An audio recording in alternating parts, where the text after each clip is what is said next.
नमस्कार दोस्तों, मैं हूं नागेंद्र प्रताप सिंह और आप देख रहे हैं मेरा यूट्यूब चैनल सोशल डिवाइन। दोस्तों, ये चैनल जो है वो भक्ति मार्ग से जुड़ा हुआ है, जिस पे भजन, श्रीमद् भगवद गीता के उपदेश और विभिन्न प्रकार के जैसे प्रेमानंद जी महाराज हैं, ऐसे संतों के प्रवचन भी छोटे छोटे टुकड़ों में यहाँ पे दिखाए जाते हैं। परंतु यहाँ पे एक नया एपिसोड मैं शुरू करने जा रहा हूँ, जिसमें जो हमारे तीर्थ हैं, जो हमारे भगवानों के धाम है, देवियों के धाम है, शक्तिपीठ है, उनकी यात्रा का विवरण भी इसमें प्रस्तुत किया जाएगा। तो ये धर्माटन के एपिसोड की शुरुआत, धर्माटन के क्षेत्र से संबंधित दृष्टांतों की शुरुआत मैं अपने नेपाल यात्रा से करना चाहता हूँ। जी हाँ मित्रों, मेरा नाम नागेंद्र प्रताप सिंह, जैसा कि मैं आपको बता चुका हूँ, और इस एपिसोड के माध्यम से मैं आपको नेपाल के दो शहरों, खासकर काठमांडू और पोखरा के बारे में सारा विवरण दूंगा, खर्चा सहित। वैसे मैं आपको बता दूं कि मैं महाराष्ट्र के नवी मुंबई के उल्वे क्षेत्र में रहता हूँ, जो कि पनवेल तालुका है, यानी कि रायगढ़ का जो पनवेल तालुका है उसके अंतर्गत आता है उल्वे। यहीं पे हमारे महाराष्ट्र में नए विमानपथ स्थानक यानी कि हवाई अड्डे का निर्माण हो रहा है, एयरपोर्ट का निर्माण हो रहा है। तो चलिए मैं शुरू करता हूँ बिना समय गंवाए कि मेरी यात्रा कैसे पूरी हुई। भारत के महाराष्ट्र राज्य के नवी मुंबई क्षेत्र से नेपाल देश के काठमांडू शहर तक की ये यात्रा इस एपिसोड के माध्यम से मैं आपको बताऊंगा। तो शुरू करते हैं। शुरुआत में मैं बता दूं कि हमारे यहाँ से एसी बसें चलती हैं, जो कि हमको नेरुल नामक लोकल स्टेशन पर छोड़ देती हैं। तो मैं एसी बस से गया और उसका किराया कुछ 25 रुपये लगा। संपूर्ण खर्चे का विवरण मैं डिस्क्रिप्शन बॉक्स में आपको दे दूंगा, जिससे आपको समझने में आसानी रहेगी। तो ये 25 रुपये में मैं एसी बस के माध्यम से नेरुल स्टेशन पहुंचा, जो कि हमारा लोकल स्टेशन है। इसके पश्चात मैं नेरुल लोकल स्टेशन से तिलक नगर लोकल स्टेशन पहुंचा, जो कि मुंबई में पड़ता है। तिलक नगर स्टेशन से मुझे लोकमान्य तिलक टर्मिनल स्टेशन तक जाना था, जो कि मुश्किल से 5 मिनट की दूरी पर है। तो मैं लोकमान्य तिलक टर्मिनल स्टेशन पहुंचा, जहां पर मुझे 4:30 बजे मेरी गोरखपुर की ट्रेन मिली। मित्रों, भारत से नेपाल जाने के लिए आप उत्तर प्रदेश के गोरखपुर से सोनौली बॉर्डर क्रॉस करते हुए जा सकते हैं, या फिर बिहार से आप आसानी से वहां पर पहुंच सकते हैं। तो मैं उत्तर प्रदेश के थ्रू नेपाल गया, इसलिए इस यात्रा में वहीं का विवरण दूंगा। तो 4:35 पर मुझे लोकमान्य तिलक टर्मिनल स्टेशन से गोरखपुर जाने वाली ट्रेन मिली। इसमें मेरा जो किराया था, मैंने वो 3rd AC का टिकट लिया था, और इसका किराया कुछ 1880 रुपये था। जी, तो आप ये जोड़ते जाइए, 45 रुपये इधर और 1880 रुपये ये। इसके पश्चात 30 घंटे लगे मुझे उस ट्रेन से गोरखपुर स्टेशन पहुंचने में। ठीक है, 30 घंटों की एक लंबी यात्रा के बाद मैं गोरखपुर स्टेशन पहुंचा सुबह 5:32 पर। मैं ये वीडियो चला रहा हूँ, आप इस वीडियो में देख सकते हैं, घड़ी भी देख सकते हैं कि 5:32 मिला। यहाँ पे ये एक नेपाली बंदा था, जो कि यहीं पे थाने में कहीं काम करता है, वो मुझे ट्रेन में मिल गया था, तो मित्र बन गया था। तो इसके साथ ही मैं आगे बढ़ा। इसके पश्चात जब हम गोरखपुर रेलवे स्टेशन से बाहर निकले, तो हमें शेयर टैक्सी मिली। वैसे आप कई तरह के साधन आपको मिल जाएंगे, आप शेयर टैक्सी ले सकते हैं, आप रिजर्व टैक्सी करा सकते हैं, और आप बस का भी सहारा ले सकते हैं गोरखपुर स्टेशन से सोनौली बॉर्डर तक पहुंचने के लिए।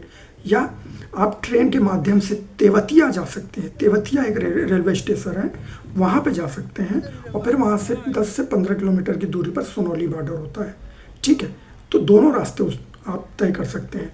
या तो गोरखपुर स्टेशन उतर जाइए, या फिर गोरखपुर से तेवतिया जाइए, और फिर तेवतिया से शेयर ऑटो वगैरह लेकर सोनौली बॉर्डर पहुंचिए। खैर, मैं बाहर निकला गोरखपुर स्टेशन, वहाँ पे मुझे शेयर टैक्सी मिली। इस शेयर टैक्सी का जो किराया है एक व्यक्ति का 500 रुपये है। ये गोरखपुर स्टेशन से सोनौली बॉर्डर तक आपको छोड़ देते हैं। जी हाँ मित्रों, ठंडी का मौसम था, भोर बहुत थी, कोहरा इतना छाया हुआ था कि 10 फीट की दूरी से भी दिखाई नहीं दे रहा था। फिर भी हम लोग भगवान पशुपतिनाथ का नाम लेकर आगे बढ़े और ड्राइवर ने कुछ दूरी पर जाकर हमें चाय वगैरह के लिए भी रोका वहाँ पे, और इस चौधरी होटल के पास रुककर हमने चाय नाश्ता भी किया। अब यहाँ का आप दृश्य देख सकते हैं कि कितना कोहरा छाया हुआ है और कितनी ठंडी है यहाँ पे इस समय। तो इसके पश्चात कुछ देर हम लोग वहाँ पे रुके और फिर उसके बाद हम आगे रवाना हो गए और देखते ही देखते समय कट गया और हम सोनौली बॉर्डर पहुँच गए। अब यहाँ पे सोनौली बॉर्डर पे चेकिंग होती है। जी हाँ, चेकिंग होती है बाकायदा, आपके बैग और बैगेज की पूरी चेकिंग होगी। आपको चेकिंग में कोऑपरेट करना है उनके साथ। जो सैनिक हैं हमारे, वो आपका आधार कार्ड देखते हैं। अब यहाँ पे ये बताना ज़रूरी है कि नेपाल एक ऐसा पड़ोसी मुल्क है हमारा जहाँ पर जाने के लिए हमें किसी पासपोर्ट की और किसी वीज़ा की ज़रूरत नहीं पड़ती है। यहाँ पे आपका जो अपना आधार कार्ड है, आधार कार्ड सबसे महत्वपूर्ण कार्ड होता है, या आप कह सकते हैं कि वो एक दस्तावेज होता है जिसके माध्यम से आप भारत से नेपाल की सीमा में प्रवेश कर सकते हैं और वहाँ पर अपना घूम फिर कर सकते हैं। तो या तो आधार कार्ड आप लेके जाइए, पैन कार्ड ले लीजिए, या इलेक्शन आइडेंटिटी कार्ड जिसे वोटर कार्ड कहते हैं, मतदान पत्र, वो ले लीजिए। तो इस तरह के जितने भी आपके आइडेंटिटी कार्ड हैं, आप उनमें से किसी को भी दिखाकर नेपाल में प्रवेश कर सकते हैं। तो यहाँ पे हमारी चेकिंग हुई, चेकिंग में बैगेज सारा चेक किया गया। उसके पश्चात हमें नेपाल बॉर्डर में प्रवेश करने की अनुमति मिल गई। हम नेपाल के अंदर प्रवेश कर गए, जैसा कि मैं आपको वीडियो में दिखा भी रहा हूँ। अब हुआ क्या यहाँ पे कि एक बात मैं आपको और बता दूँ कि नेपाल जाना हम भारतीयों के लिए हमेशा सुखद क्यों रहता है, महत्वपूर्ण क्यों होता है। एक तो वहाँ पे हमें प्राकृतिक दृश्य का अवलोकन करने का मौका मिलता है, धर्माटन करने का मौका मिलता है, और ये सब बहुत ही सस्ते दामों पर किया जा सकता है। यानी कि मैं जो कहना चाहता हूँ वो ये है कि जो भारत की करेंसी है वो नेपाल की करेंसी के मुकाबले बहुत मजबूत है। भारत का 1 रुपया नेपाल के 1 रुपये 60 पैसे के बराबर होता है। जी हाँ, यदि आप भारत का 1000 रुपये लेकर नेपाल जाते हैं तो वहाँ पर आपको 1600 नेपाली रुपए खर्च करने के लिए मिलते हैं। इसलिए और भी मज़ा आता है, नेपाल घूमने में आनंद आता है। तो अब नेपाल की सीमा में अगर आपने प्रवेश कर लिया है तो आपको 2 महत्वपूर्ण काम करने हैं। पहला काम क्या होता है कि आपको आवश्यकता के अनुसार, जितनी भी आपकी आवश्यकता है, जितना आप खर्च करना चाहते हैं, उतना नेपाली करेंसी ले लीजिए, यानी कि भारत की करेंसी को कन्वर्ट कर लीजिए। हालांकि अगर आप भारत की करेंसी को कन्वर्ट नहीं करेंगे नेपाल की करेंसी में तो भी आपका काम चल जाएगा, क्योंकि बहुत सारे यूट्यूबर्स ये बताते हैं कि वहाँ पे 500 रुपये नहीं चलते, 100 रुपये नहीं चलते, 10 20 या 50 रुपये ही चलते हैं। लेकिन ऐसा नहीं है, वहाँ 500 रुपये भी चल जाएगा आपका, 100 रुपये भी चल जाएगा, 10 20 50 जो भी भारतीय करेंसी है वहाँ तड़ल्ले से चलती है, कोई दिक्कत नहीं है। हाँ, कहीं कहीं कुछ ऐसी जगहें हैं जहाँ पर ये 500 रुपये आप नहीं दे पाएंगे, लेकिन बिल्कुल 90% जगह ऐसी है जहाँ पर आपकी भारत के सारी करेंसी चलती है, चाहे वो 500 की है, 100 की है, 200 की है, कोई भी करेंसी हो, ठीक है। तो बेफिक्र रहिए। फिर भी छोटी छोटी चीज़ों के लिए आप कुछ पैसे नेपाली करेंसी में कन्वर्ट कराने। तो मैंने भी वहाँ पे नेपाली बॉर्डर के पास ही अपने 4000 भारतीय रुपए को नेपाली रुपए में कन्वर्ट कराया। यहाँ पे मित्रों क्या होता है कि नहीं, ये 1.1% जो है ना, ये कमीशन ले लेते हैं बॉर्डर के पास। तो अगर आपको कहीं और अच्छे सुविधा मिलती है नेपाली करेंसी को कन्वर्ट करने की तो आप वहाँ से भी करा सकते हैं। और बॉर्डर पे कराएंगे तो 0.1% ये कमीशन ले लेंगे, यानी कि 1.60 पैसे की जगह आपको 1.50 रुपये मिलेंगे, यानी 1.60 रुपये की जगह 1.50 रुपये मिलेंगे। तो इस तरह मैंने 4000 रुपये दिए, मुझे 1.60 के हिसाब से 6400 रुपये मिलने चाहिए, लेकिन इन्होंने मुझे सिर्फ 6,000 रुपये दिए। खैर ठीक था। ये तो पहला काम हो गया। अब दूसरा काम क्या करना है आपको, कि आपको यहाँ का सिम लेना है, क्योंकि भारत का सिम वहाँ पे नहीं चलेगा। यदि आप यहाँ से नेटवर्क जैसे जियो वगैरह का है, एयरटेल का कोई भी है, आप इंटरनेशनल नेटवर्क का जो प्रोसीजर है वो एक्टिव करा लेते हैं, तो आपका जियो और एयरटेल वहाँ पे काम करेगा, परंतु खर्चा ज़्यादा आएगा। तो इससे अच्छा ये है कि आप वहाँ का ही नेपाल टेलीकॉम या फिर एनसेल, ये दो सिम की कंपनियां हैं वहाँ पे, सिम कार्ड अवेलेबल कराती हैं। जो नेपाल टेलीकॉम तो नेपाल का राष्ट्रीय है, और दूसरी जो कंपनी है एनसेल, वो प्राइवेट कंपनी है। तो एनसेल जो मैंने लिया था वो मुझे एनसेल का मिला था, 350 रुपये का सिम कार्ड मिला था, और उस पर जो मुझे डाटा मिला था वो 4 GB का 1 हफ्ते के लिए मिला था। यानी कि मैं सिर्फ व्हाट्सअप कॉल चला सकता था उस पर, और कुछ नहीं हो सकता था। तो मैसेज आ सकता था, ना नॉर्मल कॉल हो सकता था। तो ये समझ लीजिए, आप नेपाल टेलीकॉम लेंगे तो शायद उसमें सस्ता मिल जाएगा आपको, ठीक है। और सिम कार्ड लेने के लिए आपको सिर्फ वही आधार कार्ड दिखाना पड़ता है, इसके अलावा कुछ नहीं, ठीक है। तो ये हो गया। तो ये दो महत्वपूर्ण काम है, एक तो करेंसी कन्वर्ट कराना और दूसरा सिम कार्ड लेना। इसके बाद मित्रों वहाँ पे अब ये मामला आया कि हम सोनौली बॉर्डर से काठमांडू के लिए कैसे जाएं। तो फिर वही बात है, वहाँ पे रिजर्व टैक्सी मिलती है। आपके पास पैसे ज़्यादा हैं तो आप रिजर्व टैक्सी कर लेते हैं। शेयर टैक्सी मिलती है, शेयर टैक्सी भी आप करके जा सकते हैं, उसका भाड़ा ज़्यादा होता है। लग्जरी बसेस चलती हैं, जी हाँ, लग्जरी बस चलती है जिसका 750 इंडियन रुपये होता है, यानी भारतीय रुपये में 750 होता है, और नेपाली रुपये में 1200 के आसपास किराया आता है, ठीक है। इसी तरह कुछ छोटी मिनी बसेस भी चलती हैं, जैसे कि हमारे यहाँ भी मिनी बस वगैरह चलती है, ट्रैवलर वगैरह चलती है। लेकिन वहाँ पे जितनी भी मिनी बस हैं ट्रैवलर जैसी, वो सब की सब चाइना मॉडल है। वहाँ पे जितने भी 90% हमने व्हीकल देखे सब चाइना मॉडल, सब चाइना की आई हुई है। खैर वो आपको मिल जाएंगी, तो वो आपको 650 भारतीय रुपये में काठमांडू पहुँचा देंगी। पर यहाँ पे ये ध्यान रखना कि बीच में 10 से 15 किलोमीटर की जो पहाड़ी का इलाका पड़ता है नेपाल का, वहाँ पे कंस्ट्रक्शन का काम चल रहा है, इसलिए वहाँ पे ये 10-15 किलोमीटर तय करने में कम से कम 4 से 5 घंटे लग जाते हैं। इतना जाम होता है, इतना ट्रैफिक होता है। तो आप प्रेफर ये करिए कि सोनौली बॉर्डर से शाम का, यानी कि 4:30, 5, 6 बजे की कोई बस पकड़िए, ताकि आप सुबह जाके काठमांडू में उतर जाएं और रात भर आप सोते हुए जाएं। क्योंकि मैंने गलती की, मैंने 11:30 बजे के आसपास बस पकड़ी, और वो 11:30 बजे की बस मुझे 12 बजे रात को काठमांडू पहुंचाई।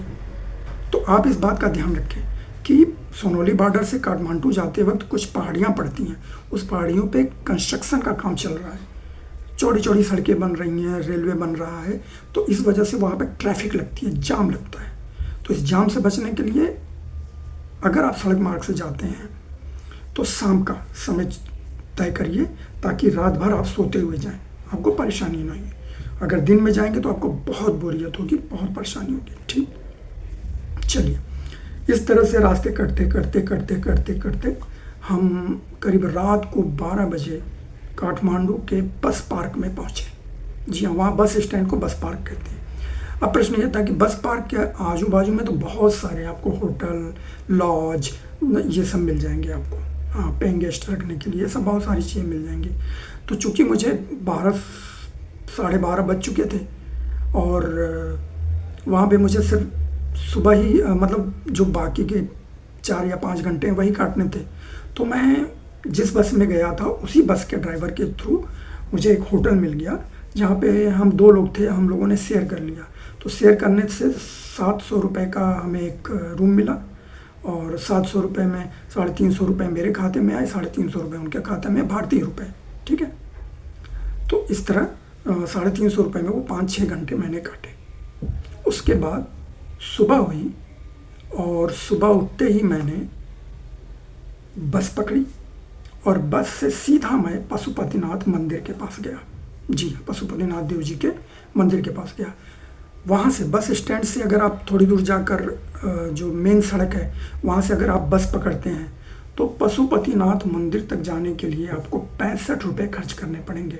जो बस का किराया है वो 65 रुपये होता है, नेपाली 65 रुपये, ठीक है। भारतीय रुपए में तो और कम हो जाएगा।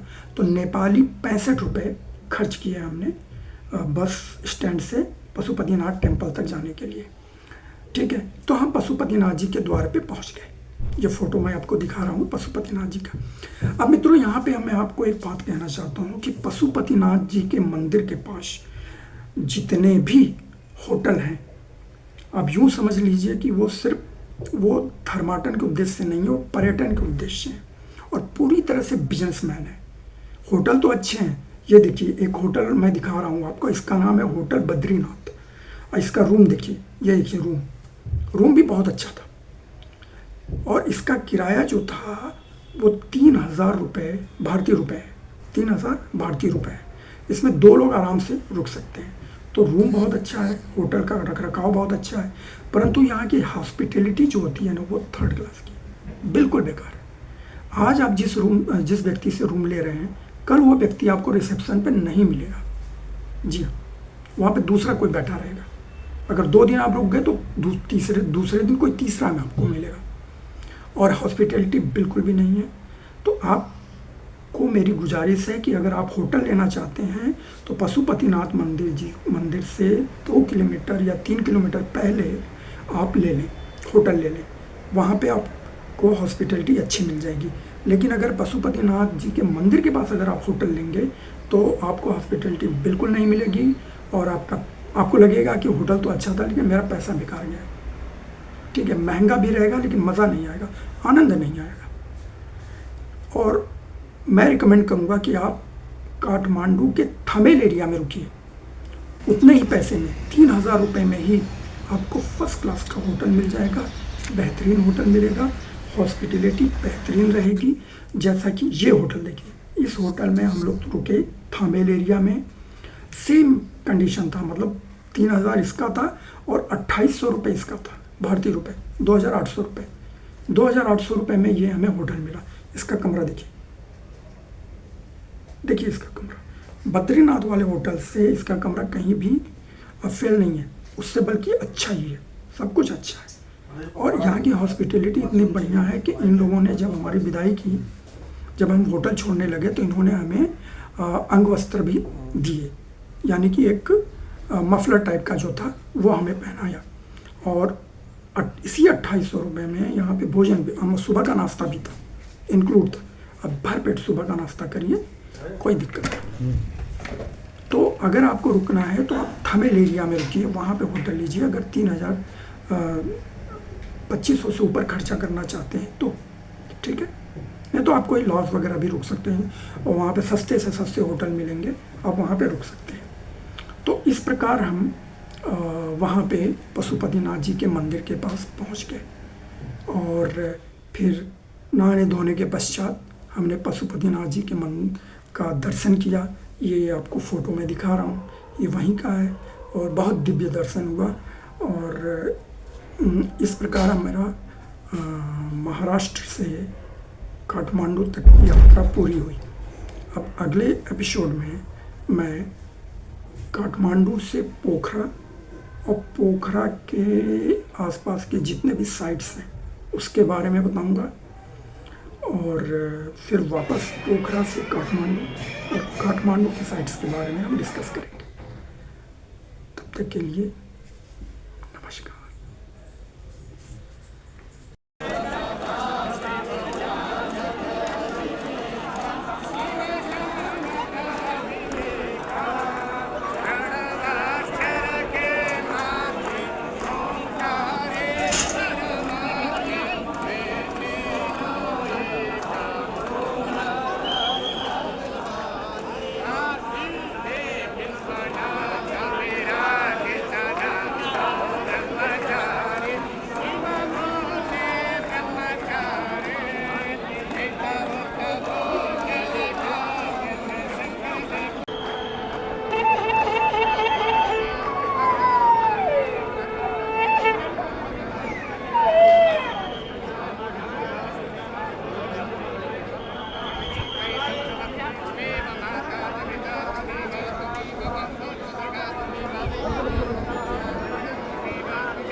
जय श्री राम, पशुपतिनाथ की जय।